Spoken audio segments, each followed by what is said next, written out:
Hi friends, जैसा कि आपको पता है कि यूपी गवर्नमेंट ने यूपी टीएसडी पीएचडी 2020 की वैकेंसीज निकाली है और आप यूपी टीएसडी पीएचडी इंग्लिश की तैयारी कर रहे हैं तो आप ज्वाइन कीजिए जेएमवाई इंग्लिश एकेडमी, क्योंकि यहाँ पर आपको मिलेंगे इंग्लिश लिटरेचर और जनरल इंग्लिश से रिलेटेड मोस्ट इंपॉर्टेंट क्वेश्चन जो आपके एग्जाम्स के लिए बहुत ही फायदेमंद होंगे। और आज हम लाए हैं 20 क्वेश्चन की एक सीरीज जो कि एग्जाम्स के लिए बहुत इंपॉर्टेंट है। तो आइए स्टार्ट करते हैं इस सीरीज का पहला क्वेश्चन।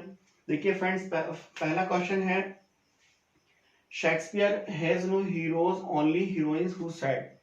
किसने कहा है Shakespeare has no heroes only heroines? तो हमारा फर्स्ट ऑप्शन है ब्रैडले, सेकंड ऑप्शन है अर्नोल्ड, थर्ड ऑप्शन है रस्किन और फोर्थ ऑप्शन है पेटिशन। तो फ्रेंड्स, ब्रैडले ने नहीं बोला शेक्सपियर के लिए ये वाली बात, अर्नोल्ड ने नहीं बोला, हाँ ये वाली बात रस्किन ने बोला था।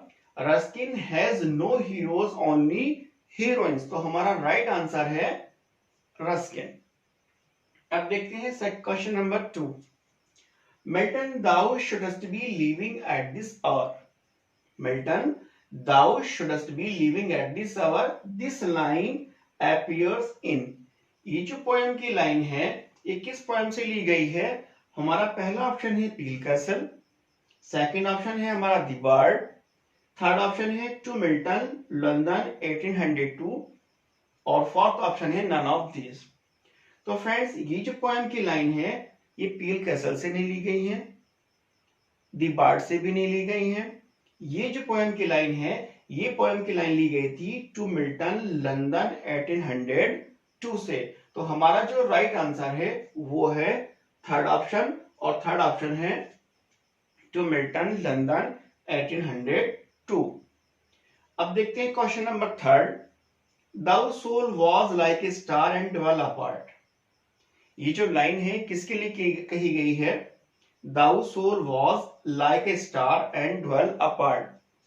हमारा फर्स्ट ऑप्शन है मिल्टन, सेकंड ऑप्शन है अर्नोल्ड, थर्ड ऑप्शन है शेक्सपियर और फोर्थ ऑप्शन है टेनिसन। तो फ्रेंड्स, हमारा जो सही आंसर है वो है ऑप्शन फर्स्ट। ये जो लाइन कही गई थी ये मिल्टन के लिए कही गई थी, thou soul was like a star and dwell apart. अब देखते हैं question number 4। Lyrical ballads came in. Lyrical ballad कब पब्लिश हुआ? तो फर्स्ट ऑप्शन है 1798, सेकंड ऑप्शन है 1800, थर्ड ऑप्शन है 1802 और फोर्थ ऑप्शन है 1799। तो फ्रेंड्स, लिरिकल बैलेड जो पब्लिश हुआ था वो हुआ था 1798 और यही हमारा राइट आंसर है। अब देखते हैं question number 5। I think I shall be among the English poet after my death, who said. किसने कहा है मेरी मृत्यु के बाद मेरा नाम भी इंग्लिश के महान लेखकों के साथ में आए? तो हमारा फर्स्ट ऑप्शन है कीट्स, सेकंड ऑप्शन है शैली, थर्ड ऑप्शन है बैरन और फोर्थ ऑप्शन है कॉलेज। तो फ्रेंड्स, ये जो बात कही थी ये कीट्स ने कहा था कि मेरी मृत्यु के बाद मेरा नाम भी इंग्लिश के महान लेखकों के साथ में आए। तो आइए फ्रेंड्स देखते हैं question number 6। Who referred Lamb as Lamb the frolic and the gentle. किसने लैम के बारे में ये बोला था? Lamb the frolic and the gentle.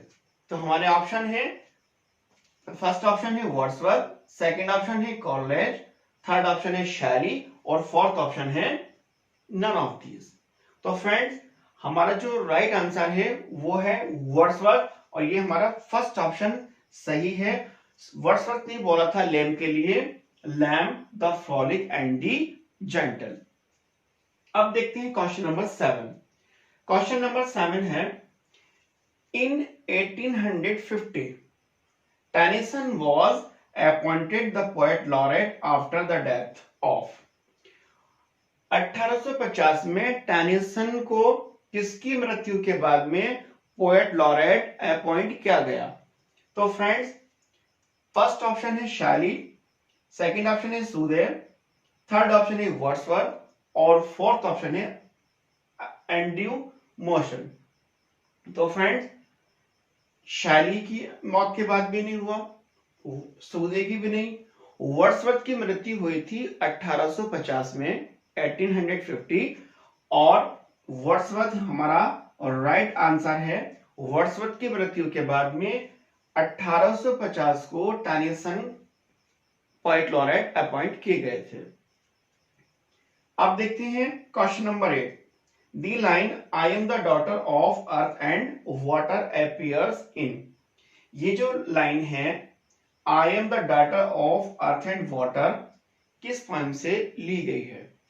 तो पहला ऑप्शन है द क्लाउड, दूसरा ऑप्शन है टू अ स्काईलार्क, तीसरा ऑप्शन है और टू द वेस्ट विंड, और फोर्थ ऑप्शन है नन ऑफ दीज। तो फ्रेंड्स ये जो लाइन ली गई थी ये दी क्लाउड से ली गई थी, तो हमारा राइट आंसर है पहला वाला the cloud. Number 9, question number 9 है Shelley was alone the perfect singing god, his thoughts words deed all sang together, whose comment is this, किसने कमेंट किया था शैली के लिए? तो फर्स्ट ऑप्शन है कॉम्पटन रैकेट, सेकंड ऑप्शन है Swinburne, third option है लॉन्ग, और फोर्थ ऑप्शन है एल्बर्ट। तो फ्रेंड्स कॉम्पटन रैकेट ने कमेंट शैली के लिए नहीं किया, लॉन्ग ने भी नहीं किया, एल्बर्ट ने भी नहीं किया, स्विनबर्न ने कमेंट किया था शैली के लिए। Shelley was alone the perfect singing god, his thoughts word deed all sang together, तो हमारा राइट आंसर है स्विनबर्न। अब देखते हैं question number 10। The full name of Pip in Great Expectation, the full name of Pip in Great Expectation novel है। वो first option है Philip Pirrip, Pippa Passes, पिपिशिया, फिलिप पिप। तो फ्रेंड जो सही ऑप्शन है स्पेलिंग देख लीजिएगा, PHILIP Philip, PIRRIP Philip Pirrip. तो हमारा राइट आंसर है फर्स्ट, और पिप का पूरा नाम था फिलिप प्रिप ग्रेट एक्सपेक्टेशन में। अब देखते हैं question number 11। Poetry is the criticism of life under the conditions fixed for such criticism by the law poetic truth and poetic beauty who said। एक बार फिर पढ़ रहा हूं, ध्यान से देखिएगा, बहुत इंपॉर्टेंट क्वेश्चन है।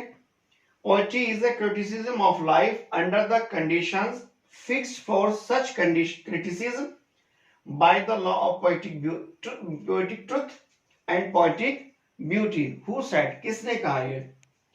Arnold in culture anarchy, second option है Arnold in his letter, third option है Arnold in the study of poetry, none of these.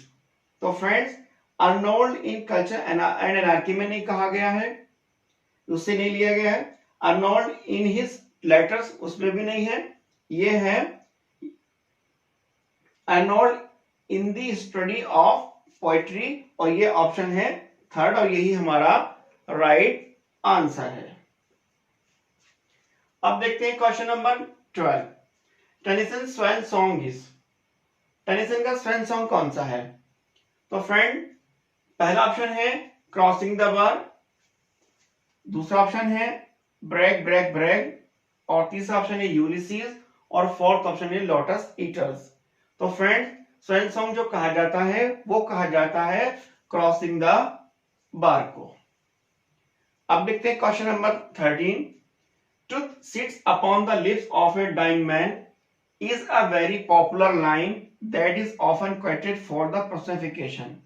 This line is from Arnold. ये जो लाइन है अर्नोल्ड की किस पोएम से ली गई है? मैं एक बार फिर पढ़ रहा हूं। Truth sits upon the lips of a dying man is a very popular line that is often quoted for personification. This line is from Arnold. First option है Sohrab and Rustum, second option है टू माइग्रेट, थर्ड ऑप्शन है Dover beach, और fourth option है Rugby chapel.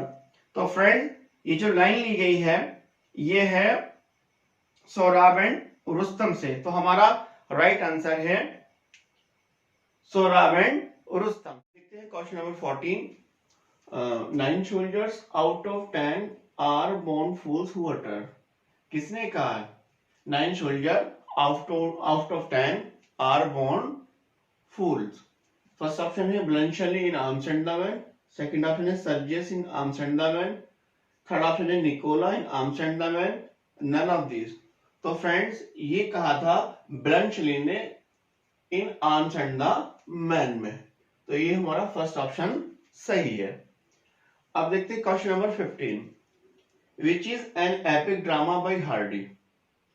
Hardy का epic drama कौन सा है इसमें से? तो फर्स्ट ऑप्शन है the dynasts, second option the trumpet major, third option the well beloved, fourth option winter words. तो फ्रेंड्स जो हार्डी का जो एपिक ड्रामा है वो है डायनार्ड्स, तो ये है ऑप्शन फर्स्ट, तो यही हमारा राइट आंसर है। अब देखते हैं question number 16, for art's sake alone I would not face the toil of writing a single sentence. Who said? किसने कहा है? For art's sake alone I would not face the toil of writing a single sentence. Who said? First option है Dickens, second option है lamb, third option है Keats और fourth option है जीवी शाह। तो फ्रेंड्स डिकेंस ने नहीं बोला, लैम ने नहीं बोला, कीट्स ने नहीं बोला, ये बोला था जीवी शाह ने, जॉर्ज बर्नार्ड शाह। अब देखते हैं question number 17, the bachelor of arts was published in. Bachelor of arts कब पब्लिश हुई?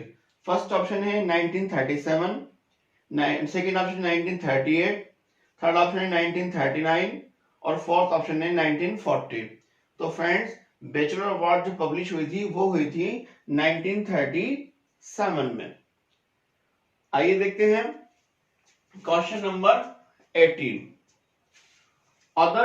others abide our question, thou art free, we ask and ask, thou smilest and art still, out topping knowledge for the loftiest hill, who to the stars uncrowns his majesty.